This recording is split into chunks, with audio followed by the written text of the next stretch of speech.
আগামী ত্রয়োদশ জাতীয় সংসদ নির্বাচনকে সামনে রেখে নির্বাচন কমিশনের কাছে ৩৬ দফা প্রস্তাব দিয়েছে বিএনপি। কি আছে বিএনপির সেই প্রস্তাবনায়, চলুন সেটাই জেনে নেওয়া যাক।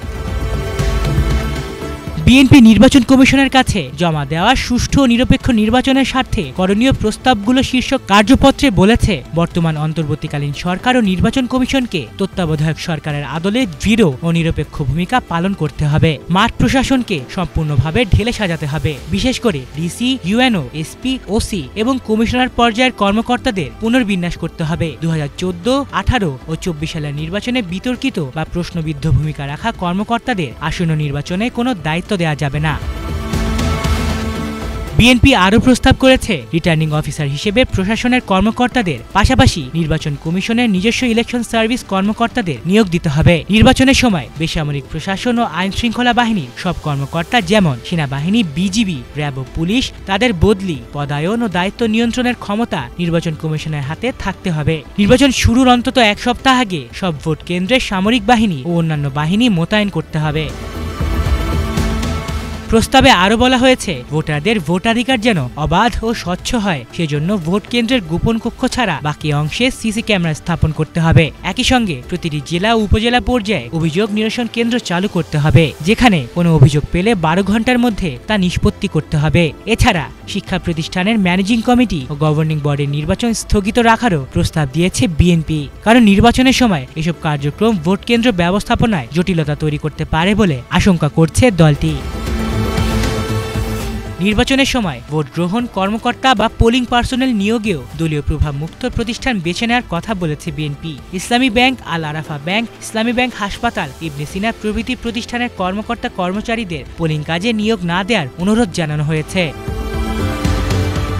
প্রস্তাবের আরেকটি গুরুত্বপূর্ণ দিক হল রাজনৈতিক প্রতিহিংসা ও মিথ্যা মামলার অবসান। বিএনপি বলেছে, জুলাই 2024-এর ছাত্র জনতার গণ অভ্যুত্থান এবং গণ আন্দোলনে অংশ নেওয়া রাজনৈতিক দলের নেতাকর্মীদের বিরুদ্ধে দায়ের করা গায়েবী ও বানোয়াট মামলাগুলো নির্বাচনী তফসিল ঘোষণার আগে প্রত্যাহার করতে হবে। এছাড়া বিগত সরকারের আমলে বিতরণ করা সব সরকারি অস্ত্র জমা দিতে হবে এবং দেশ জুড়ে ছড়িয়ে থাকা অবৈধ অস্ত্র উদ্ধারে অভিযান চালাতে হবে। প্রস্তাবে আরও উল্লেখ রয়েছে, অবৈধ অর্থ, নকল টাকা ও কালো টাকার অনুপ্রবেশ রোধে কঠোর পদক্ষেপ নিতে হবে। সরকারি, আধা সরকারি ও স্বায়ত্তশাসিত প্রতিষ্ঠানে এবং বিদেশি মিশনে চুক্তিভিত্তিক সব নিয়োগ বাতিল করতে হবে, যাতে প্রশাসন সম্পূর্ণ নিরপেক্ষ থাকে। ভোটারদের নিরাপত্তা ও আস্থার পরিবেশ তৈরি করতে হবে, যেন কেউ অর্থশক্তি বা পেশিশক্তি দিয়ে ভোট প্রভাবিত না করতে পারে।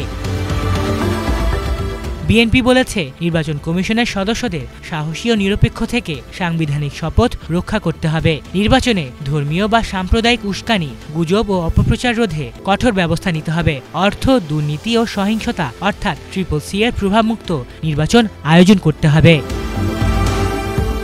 ভোট কেন্দ্রের অবস্থানও বিএনপির প্রস্তাবে এসেছে। বলা হয়েছে, ভোটারদের কাছাকাছি কেন্দ্রে স্থাপন করতে হবে এবং যত কম সংখ্যক ভোটার দিয়ে কেন্দ্র নির্ধারণ করা সম্ভব তাই করতে হবে। ভোট গণনা শেষে প্রতিটি কেন্দ্রে ফলাফল তাৎক্ষণিকভাবে ঘোষণা করতে হবে। এছাড়া প্রবাসী বাংলাদেশিদের ভোটাধিকার নিশ্চিত করতে পোস্টাল ব্যালটের মাধ্যমে ভোটের ব্যবস্থা করতে হবে এবং ভোটের তালিকা আগে থেকেই রাজনৈতিক দলগুলোকে সরবরাহ করতে হবে। আনসার ও ভিডিপি সদস্যদের নিজ নিজ জেলায় মোতায়েন করা যাবে না। কমিউনিটি পুলিশকে ভোট কেন্দ্রের দায়িত্ব দেওয়া যাবে না এবং রাজনৈতিক দল ভিত্তিক কোনো পর্যবেক্ষণ সংস্থাকে অনুমতি দেওয়া যাবে না।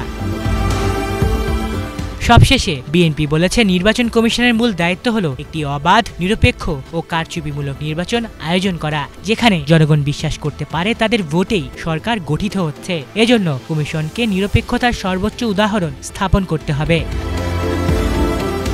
আলিফ চৌধুরী, বাংলা ভিশন।